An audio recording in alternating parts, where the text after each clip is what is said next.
Good evening.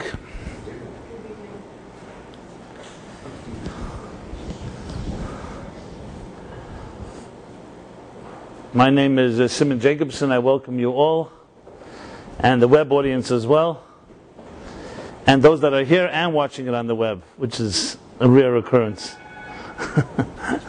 Because usually the whole benefits of the web, at least in this generation, is still a one-way street. You could be sitting in your bubble bath and the comfort of your own, under your blanket, and benefiting from viewing this, and no one on this end sees what's going on over there.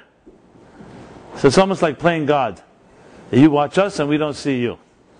But I'm sure the future generations of the web, it'll be a double two-way street. But I guess people will be able to choose to opt to see each other or not. Anyway, since it's a few days, exactly a week before the holiday of Shavuot, which is the holiday that comes 50 days after Passover, the holiday that commemorates, among other things, it commemorates the giving of the Torah at Sinai, which happened 3,324 years ago. Coming from this will be 3,324 years next week. So I thought appropriate to talk about this in somewhat of a pre-Passover, pre-Shavuot workshop. Philip is correcting me. Yes, what would you like to say? 3,300 and? 23. No, we're ending 23. It's becoming 24. That's the beginning of 24. It happened in 2448. The Sinai event happened in 2448. So, of course, in the year Tafshinayim Beis, meaning the 5772 will be, but technically the beginning starts at Sinai. I know you're a little older than me, so you're a little closer to Sinai than I am, but according to the theory of evolution, I'm more evolved than you, because I'm further this way.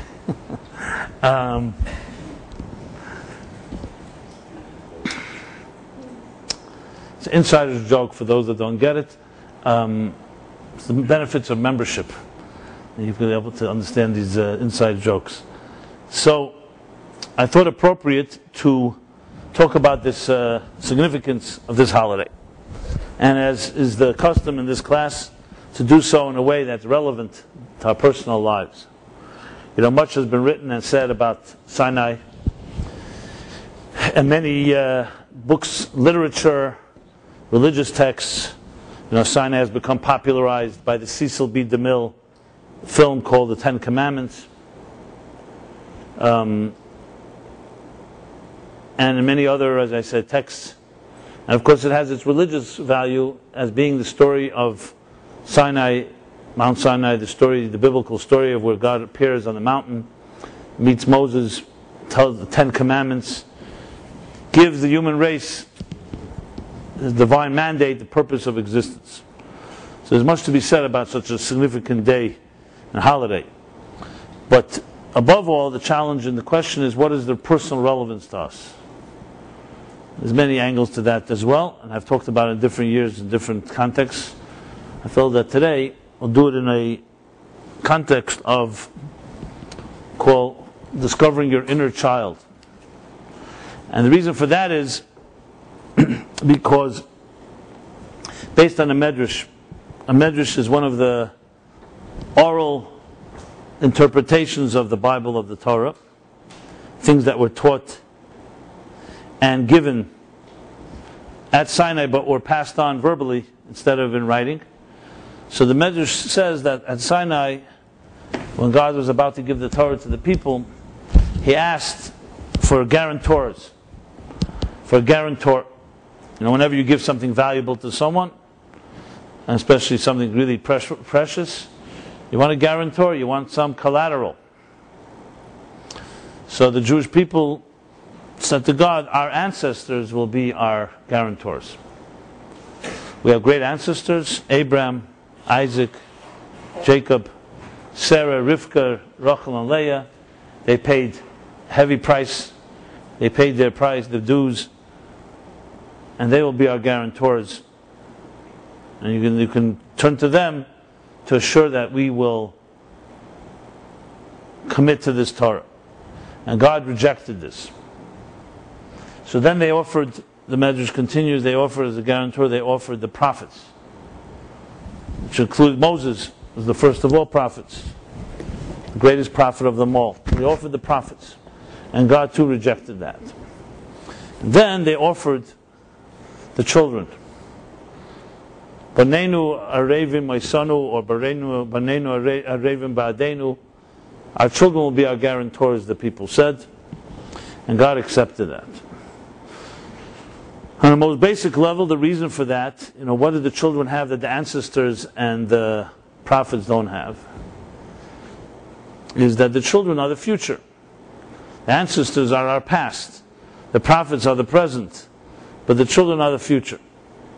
And if you want a guarantor that something will be committed to, will be maintained, you don't want to just know that we had great-grandparents that were committed. You want to know that there's a future tomorrow, next generation. That's on the most basic level.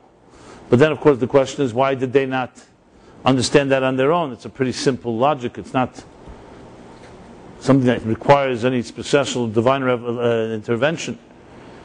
They still said the ancestors, the prophets. And why only the ancestors and the prophets? Why didn't they offer the sages, the rabbis, the teachers, the fathers, the mothers? I mean, there are many, many qualified guarantors. So I don't know if I'll get into answering all those questions, but I'll try to answer as many as possible.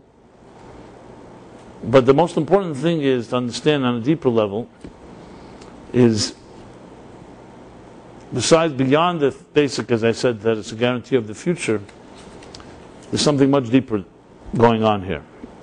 And this goes into the whole purpose of Sinai in the first place.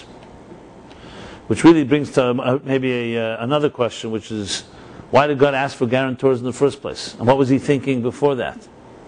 I mean, here he kept the Jews in Egypt for over 200 years, told them that the whole purpose of it is to bring them to Sinai to receive this mandate.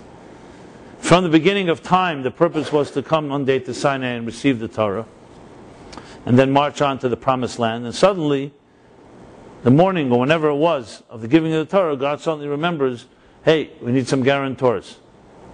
I mean, imagine for years and years you're preparing for some type of transaction, and then suddenly the seller or the bequeather of the gift decides he's the guarantors. And what would happen if they hadn't come up with guarantors? The whole thing would have gone somewhere. So the whole thing begs more explanation, the whole episode, to understand really what's going on here in the context of ancestors, prophets, children. And as I said, above all, the story is the story of our own lives. So understand this. Let me step back and share with you another interesting statement in the Talmud, also about Sinai. It says the following. It says, at Sinai, the toxins, paskazu masan, the toxins that were infused into existence when Adam and Eve ate from the tree of knowledge, came to a halt. Basically, Sinai had purified the environment of the world to the point where it brought it back to pre-tree of knowledge, the sin of the tree of knowledge state of affairs, which is a big thing, as we shall discuss. And then, 39 days later, after they built the golden calf, chazra zumasan. Zuma is a Aramaic word for the word poison or toxin. Tuma. In Hebrew, the word tuma means a spiritual toxin, spiritual impurity, the opposite of tara, which is purity. And zuma is the Aramaic of that. And when they built the golden calf, the toxins that came into the existence when the tree of knowledge was eaten from, of good and evil, were returned. This is a statement in the Talmud and elaborated a bit in the Zohar, which obviously puts into context the Sinai in a much broader and universal global context, which also discusses our own life today. The real thing here is not just about events that happen in history, but it's really about the nature of life and of existence. Just for contrast purposes, everybody's familiar with the context of the content or the idea of original sin. It's not a Jewish concept. It's a Christian one. Original sin, referring to the sin of the tree of knowledge from the Bible. According to Christian theology, this original sin contaminated the universe, and the devil took control. And the only way to redeem yourself is through believing in a certain Jew. That is essential Christian theology. I'm only using it here for contrast purposes because it is a distortion of the concept of sin in general, especially associated with sexuality. So according to that same theology, sexuality is a necessary evil. So we live in a world which is controlled by evil. And there are some necessary evils. There's no way around that. In direct contrast to that, Judaism does not believe in original sin. It believes that this universe is essentially a good place, and human beings are essentially good people. And even though that goodness can be concealed and can go into hiding, but it always remains fundamentally there and always accessible to each of us. As we shall see, this will be the concept of the true original inner child. So though each of us goes through stages in our lives from young age to maturity where we lose our innocence and we become somewhat controlled by the toxins of this universe and of life's experiences, but no matter how toxic the environment and how toxic your life may have become, at the heart of it remains a pilot flame that always remains burning. So that inner child that preceded all our experiences in life that may have hurt us and in some ways contaminated us does not really and cannot really destroy that inner innocence, the inner child within us. This is a small introduction. Now what does this mean more specifically? So in Kabbalistic thought and in general psychological thought from a Jewish perspective, everything is always seen as a microcosm, macrocosm. Which means if you want to understand history well, you have to understand human development well. And if you want to understand human development well, you have to understand history well. Because they both are mirror images. Whatever happens to you in your personal life, in some ways reflected in the stages of history. And vice versa. So the way the Kabbalah puts it is that the early stages in history are compared to the early formative years of an individual's life. The later stages in history, or the middle stages, the Middle Ages are like middle age in a person's life, and the later stages in history is like the older years, the more mature years. So even though each of us goes through it in our personal level, but history is also a story of development from a very early innocence all the way to all the ups and downs and everything we go through in life. Obviously it would be more wonderful, nothing would be more wonderful to each of us, I'm sure, if you were able to reconnect at will to your most purest and innocent moments of life. You know, when we say a person has a moment of truth, a magical moment, an enchanting moment, and we all do have them from time to time. Usually they come not unplanned. When you have it, you know what it feels like. It's a certain profound resonance of something that everything makes sense suddenly. You feel like you belong. This could happen standing in the middle of a beautiful natural scene. It could happen when you fall in love. It could happen when you hear a song. Or it could just happen in the middle of nowhere, walking down the street and just having some epiphany. What we will learn here tonight is that you can actually access this at will. It doesn't have to happen to you. You can make it happen if you know how to reach that place inside of yourself, because it's always there. The problem is there's another part of our personality that develops, that is, we'll call it our conscious personality, that you think that's what defines you right now. So most of us, if we were asked right now, what defines your life, you'll start describing the sum total of what's going on today in your life. I mean today, I don't just mean today, yesterday, sum total of the last few years. Very few of us can just suddenly say, You want to know what's going on in my life? Go back into our unconscious, all the way back to our childhoods, and talk about our lives juxtaposing the past and the present and the future. Because we live in the moment. I've given this analogy, I believe, in the past regarding time. Jewish thought teaches that time is like a flow. So usually we think of a flow like a flow of the river. So imagine the river being the river of time. The past is that, and you are on a boat on that river, floating down that river of time. The past is where the boat was yesterday, the future is where the boat will be tomorrow, and the present is where the boat is right now. So, as it is with time, the present is what we are consumed with. That's all you see. You remember yesterday, you don't know what will be tomorrow. But now imagine, while you're on this boat, a bird that flies, a bird suddenly flies from the sky, flies onto your shoulder, let's say, while you're sitting on this boat. Now the bird, remember, has a bird's eye view and is able to see the banks of the river, not just of today, but also yesterday and tomorrow. Because the bird is not right now on the boat. But the bird now joins you on the boat, so now it's with you here. This is the analogy of the difference between the body and the soul. The body is the body that is sitting on the boat that can only experience through our sensory tools what we see, what we hear, what we taste, what we touch, and what we smell. That's a very present experience. You can remember a sensory experience of yesterday. You can remember it very vividly, but it's still yesterday. The soul is like a bird. The soul comes from a space that's higher than the river, a place that's higher than the river, and has the ability to transcend time in that sense. And has the ability to actually go back into the past, not just through memory, actually retrieve it, and the way also has a way of sensing some of the future. This doesn't mean necessarily prophecy. It just means it has a sense that's more transcendent to that tangible and very concrete, rigid past, present, and future of things. It sees life much more in context of a field of energy than as particles. In other words, from a material body perspective, we see life piece by piece by piece. The frames. The soul sees life as the film, as the entire story, and the frames are just pieces of one bigger picture. And therefore, it embraces the mystery of the frames that are yet to come.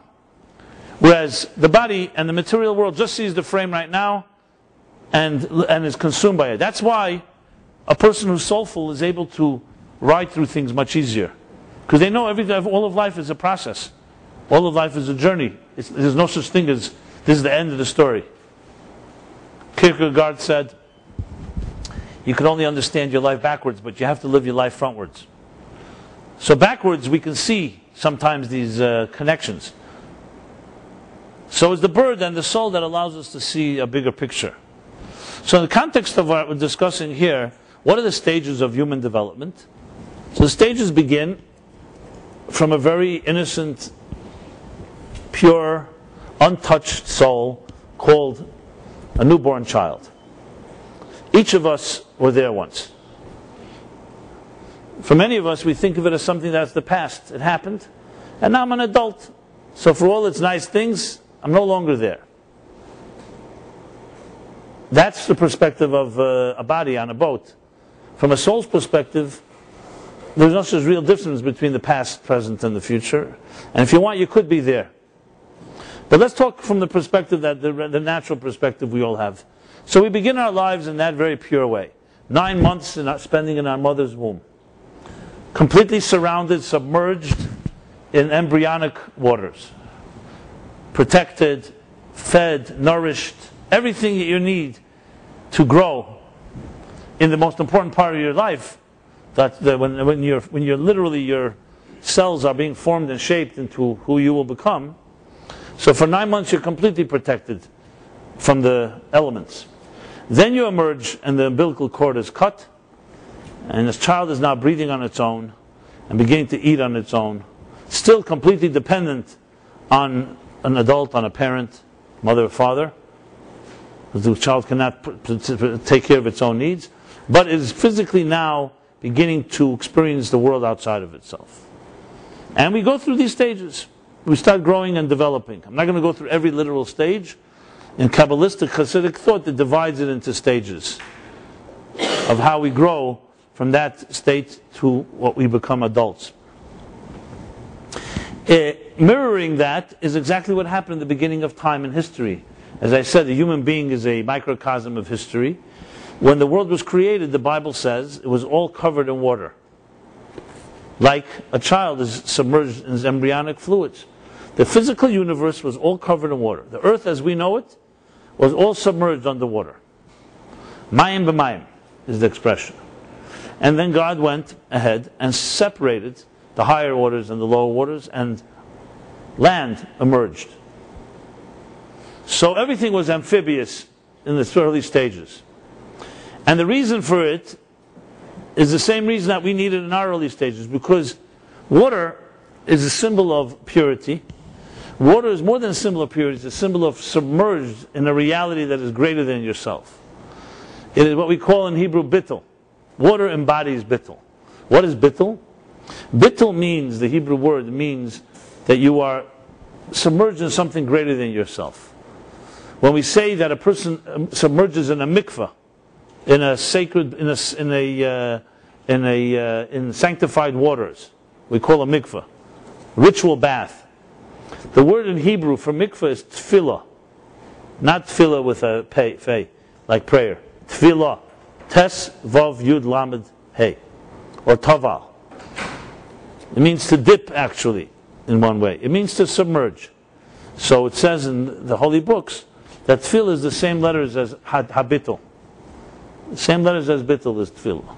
Because the idea is one object is submerging in something beyond itself. Think for a moment the psychological significance of that. Are you a self-made, self-indulgent, self-interest driven human being? Or are you part of a larger whole? So this isn't just semantics. It happens to be a different type of psyche, a different type of consciousness. So we begin our lives before we emerge and become so-called separate creatures, where we can delude ourselves into thinking we are self-made and we are our own creators, meaning self-worship, you are your own God. We begin our lives submerged in the waters of a higher reality. Whether it's in a personal state like in our mother's, in the mother's womb, or in the collective state sense of it, the macrocosm, in the whole universe being submerged. And then a separation takes place. This is critical because you'll see this separation is the beginning of all dissonance. You know, when we speak about, let's say, any type of psychological malady, any psychological problem a person has, everyone here in this room, everyone on this earth, it all comes down to one word: dissonance. I know it may sound oversimplified, but that dissonance just manifests in billions of ways. So maybe there's 6 billion people on this earth, they have 6 billion different types of dissonance. So all you got to do is create a website and have 6 billion different options, and there you got it. Story of our lives. What is dissonance? Dissonance means a type of disconnect, a dichotomy. This can be the disconnect between your mind and your heart. Your heart tells you one thing, your mind tells you something else. It could be the dissonance between what the marketplace and your boss or the business world demands of you and your own personal values say something else. You know, I'm just using very, very generic, basic ones. It could be the dissonance between knowing that you are very capable of something, but for some reason you have some type of psychological fear of the unknown and just for some reason resist making a move. The dissonance can be the people that love you don't understand you. You know, you want to find someone that can love you and be completely one with you, and at the same time there's inconsistencies, inability to get to that place. The list goes on and on and on. And I can't even list them all because everybody has different dimensions of it. And more importantly, that one person himself has so many different types of dissonance. But one thing it's not is not seamlessness. So in Hebrew there's an expression, Torah expression, echad bepeh, echad belev. You say one thing and you feel another. Which is essentially the dissonance of this cruel world, that someone can smile to you and stab you in the back. They can speak the talk, they can say everything right, but they have no interest and are not sincere. So this concept of being insincere, of being of being deceptive. Is this a natural state or it's not a natural state? It's a very important question. Most psychologists, most thinkers will say it's a natural state. That's how it is. Everybody in this world lies. Everybody in this world will protect themselves. Everybody can be bought. Everybody, there's a line when it comes to self-preservation. That's all that really matters. And there's big grave consequences and far-reaching implications if that's how we see each other and ourselves. The Torah says, Torah psychology says, that deception by its very nature is an unnatural state. Because the natural state of existence is submerged in water. Everything is seamless. And the proof of it is, there's no such thing as a child that's born a liar. You learn to lie. It's not inherent. No matter how good a liar you are and how much you think it's inherent, that's because you mastered the art. But no one is born a liar. A child does not lie until it's taught or it learns by example to lie. That's why children will say everything. You have to tell your child, don't tell others what's going on in this house. You know? When a child is hurt, the child is threatened to be silent. Because a child doesn't understand two worlds. A fish in water doesn't understand anything outside of water. This is it. I'm submerged. This is reality. It's called in Hebrew emes. And emes is a natural state of existence. Now, of course, it's predicated on the principle that survival of the fittest is not the driving force of existence, but that there's a higher truth to everything. So we all know the word emes in Hebrew is made up of 3 letters. Aleph, Mem, Taf.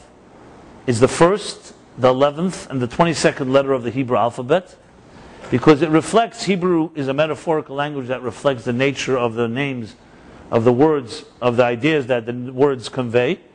And emes is saying that something is true, it's true in the beginning, through the middle, till the end. If something is only true in certain limited conditions, rest assured it's not true anywhere. And just use a scientific simple model for that. When they do experiments, if you experiment something and you prove a certain theory, you have to experiment under all kinds of conditions, because maybe it's only true in normal temperature. What happens when there's extreme heat, or extreme cold, or where there's no oxygen, or there's no gravity? So a test of truth of the theory has to be able to be proven under many circumstances, not just under one set of circumstances. So emes dictates that very simply. It's true in the beginning, Aleph, Mem through the middle, Taf to the end.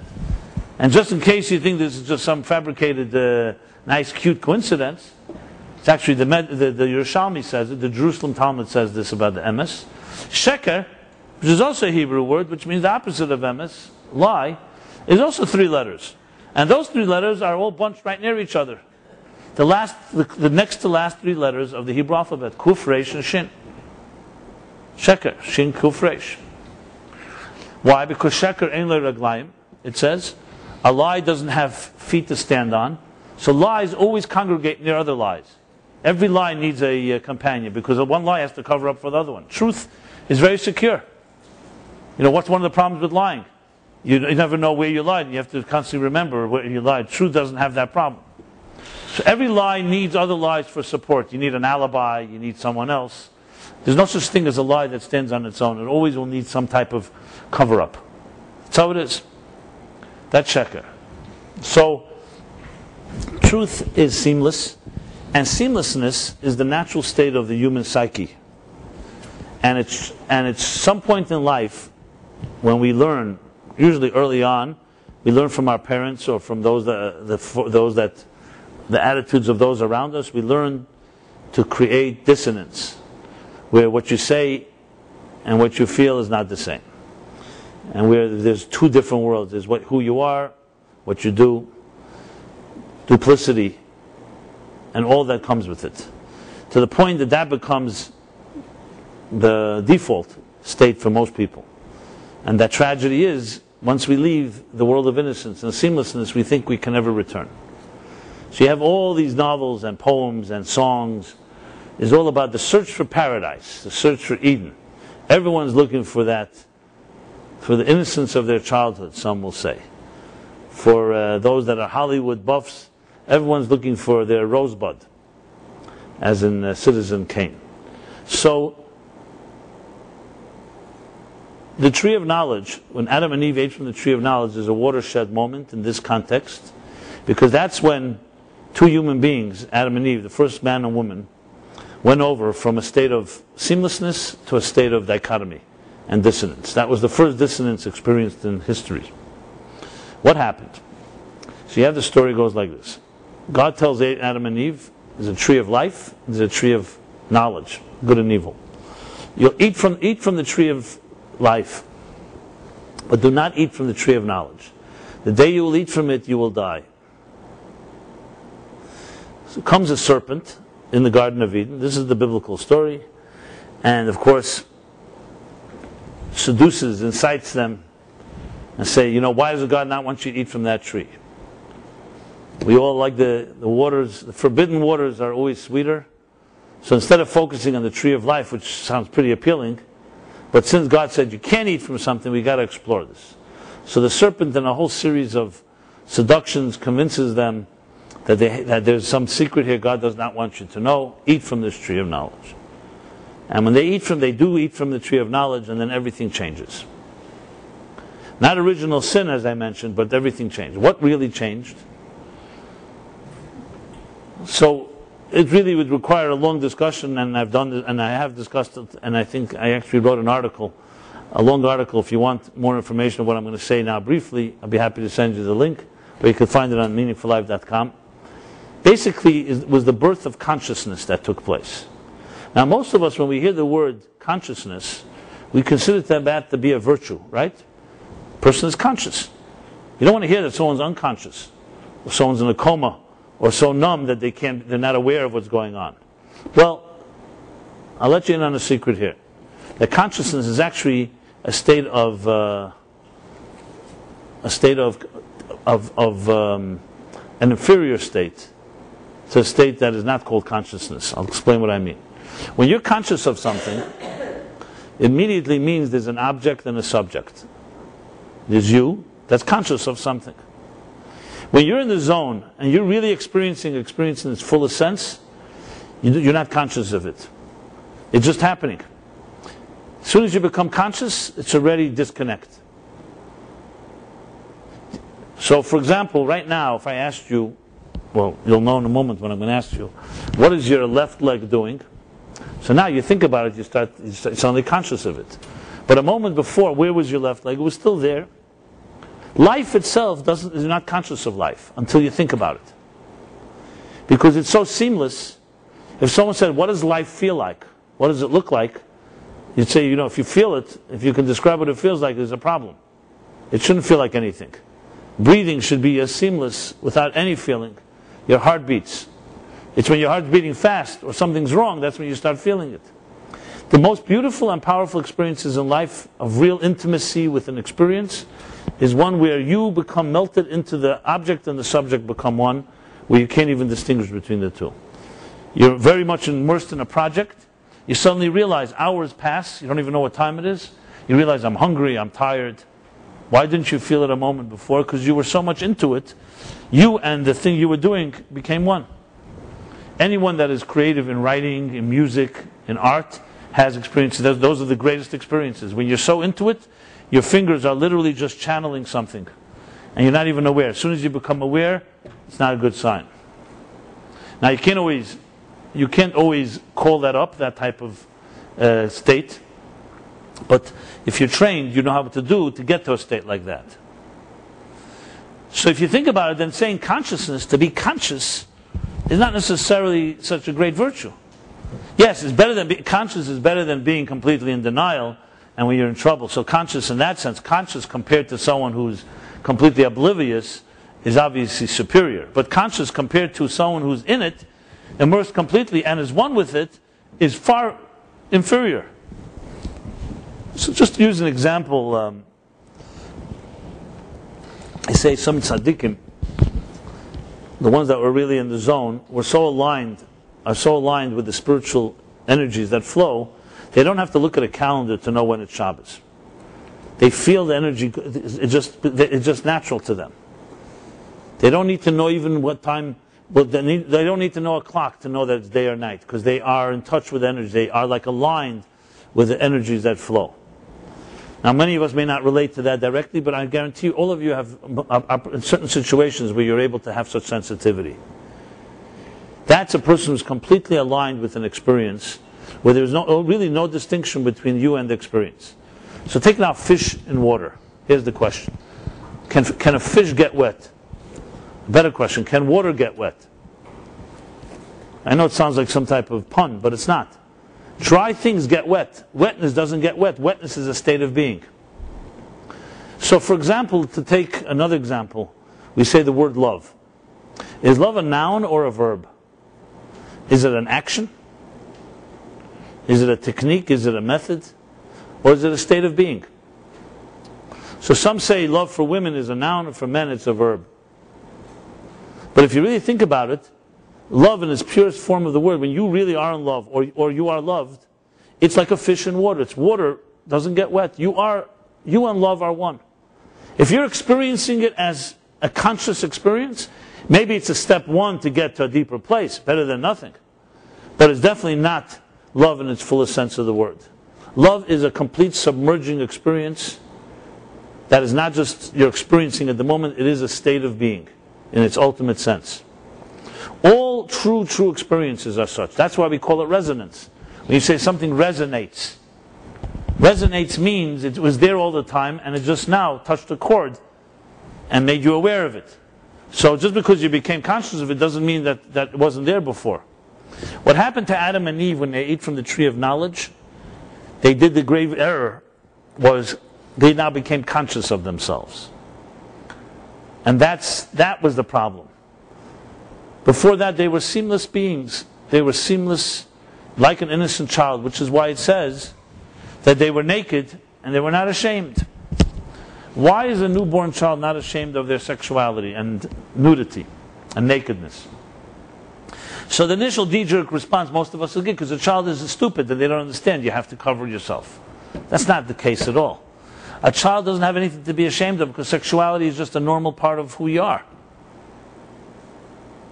It's when adults start becoming conscious of their sexuality and conscious of other people's sexuality and conscious of your thoughts and fantasies and dreams and all your healthy and unhealthy perversions about it, that's when it becomes a whole thing.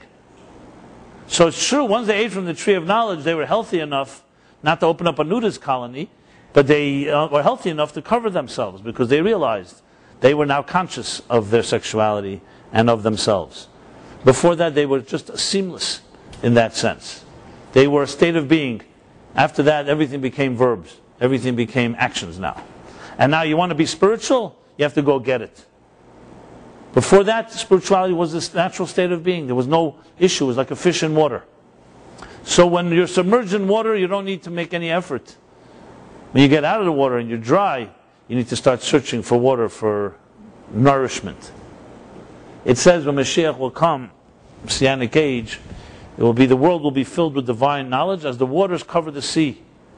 The same state of being as it was in the beginning. What does it mean? Why waters cover the sea? Because it's seamlessness. It's not I know something. I am knowledge. There's a big difference than I am what I know, not I know something outside of me. That is how God perceives existence. Hu amada, hu yedeu, hu yedu, as the Kabbalists and the philosophers write. You become one with what it is that you know. It's intimate knowledge. That's why sexuality in Torah is called das. Adam knew Eve. It's not, how do you explain that? It's not just being nice and clean word. It's because real intimacy is about becoming one with another person. It's called knowing another person in the fullest sense of the word. It's not knowledge as in acquiring facts and the data. It's knowledge in the personal sense that you become one, intimately one with the thing that you're connected with. So that's what happened then. So when we say Zuma, toxins entered the existence, what happened was there was a dissonance was created. Now there became two worlds, who you are and what you're conscious of. And now begins the arduous journey of finding the truth. So you see people are on a journey where I'm going to find meaning in my life. From a perspective of an internal perspective, if you knew that the entire material world was just a glove to a hand inside it, there's nothing to find. It's there already. But we become so consumed in this material world with the here and now, as I said. So we are, as the thinkers say, we're physical people going on a spiritual journey. When the fact is we're really a spiritual people going on a physical journey. But how many of us see it that way? We perceive things from the outside in, not from the inside out. To give another example of this. Everything you and I experience, except yourself, is from the outside in. How do you know that I exist, if I may ask? Besides the fact that my face and my voice is being broadcast on the line here. You know I exist because you hear me speak. You see an image. You quickly process, I look like you do, I speak like you do, I have eyes like you do, so I must be like you are in some way. How do you know this chair is in this room? You look at it, you see it's there. If there was no chair in the room, you wouldn't see it that way. How do you perceive yourself? From the inside out. You don't need to look in the mirror to know you exist. You just sense yourself from within. That is a seamless experience. So everyone in this world, no matter how much you love them, is already two things, you and them. Yourself, you have an example of a seamlessness when you look at outside. But the fact is we also suffer from dissonance. It's not like we feel like we belong, or we feel like we're always comfortable in our own skin. When people say, I'm not comfortable in my own skin. I don't know who I am. I don't know where I'm going. I don't know what I want, what I need. You're essentially saying there's two parts of you. Something is disconnected from itself. So life you can experience from the inside out, but everything else, emotionally, psychologically, the dichotomy has now entered. And that's really the story of the rest of our lives. We're trying to reconnect. And unfortunately, because of the disconnect, we usually cause more problems than solutions. It gets worse and worse, because in our desperate need for relief, in our desperate need for seamlessness and truth, we'll do all kinds of things that will satisfy us for the moment. And in a sense, you're getting even more distant from where you should be. That's what happens. So that's what happens. You start wandering away from the source, and you start trying to find solutions, and you usually wander further with those solutions. So 26 generations pass from Adam and Eve to Sinai. And the Talmud says at Sinai, they reconnected. They reconnected to the moment before they ate from the tree of knowledge. They were able to, for a moment, experience seamlessness. And that's why it says that the toxins, the contamination, the impurities were lifted for a while. But they brought it right back when they built the golden calf. They invoked what happened when they ate from the tree of knowledge. And then the rest of his history. But we cannot say that Sinai disappeared. It just means that we have the ability to access it. Now the question is, can we access it? So how do you access Sinai? You access it by reconnecting to the inner child, to the part of ourselves that was not affected, not by the tree of knowledge, and not by the golden calf. The inner child. And that's why God wanted guarantors. He didn't just want guarantors that would guarantee the future of the Torah. He wanted the people to have an ability to reconnect to the purest part of themselves. That's the key thing with a child, with the inner child. Because the fact remains that even no matter what we've gone through life, our early years have not disappeared. They may have disappeared when you're on the boat on the river and you think in terms of the here and now like a body on a boat, but the bird has not forgotten and the soul has not forgotten. You see, the same soul that entered into your body when you were just born or just conceived is still with you right now. And the soul doesn't age because the soul is not affected by the elements of time and space that the body is affected by. So the real question is, how do you access that soul, which in turn accesses that state of being of pure seamlessness that existed before the rest of your life took over? That's the real story of Sinai, of Matan Torah. God did not just give the people a book of laws, a book of rules, a book of do this, don't do that, or the episodes and stories of the Bible. God gave us an ability to connect to the purest part of ourselves. No matter what happened in our lives, we are able to retrace and revisit that part of yourself. So, if you were to find a picture of yourself when you were a little child, or able to imagine, close your eyes and imagine the earliest memories of yourself. And then you wonder, okay, so where has all that gone in the adult that you have become, in who you are right now? So for many of us, the answer is most of it has disappeared, or most of it is just an ancient memory, irretrievable. And Sinai tells us no, absolutely not. It's totally retrievable, but there's certain things you have to do to access it. And when you do, it can change your whole life. It can change your whole life because, first of all, it gives you an anchor. It gives you something to hold on to that's deeper than all the experiences that came later in your life. But to figure out how to access it, you have to remember that we're dealing with a formidable challenge. And that is what's called the inertia of our habits and our routines. Because what has taken over the years is a new routine. The routine of your adult.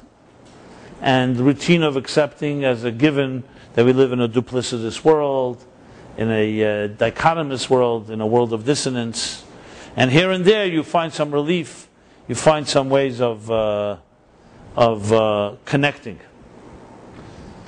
So we're not just dealing with, okay, clean slate, and we're just going to connect to Sinai, you're going to connect to the child, to the Banenu Arevim, to the guarantors.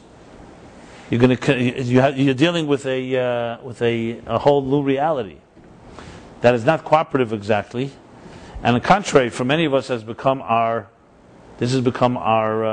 security blanket.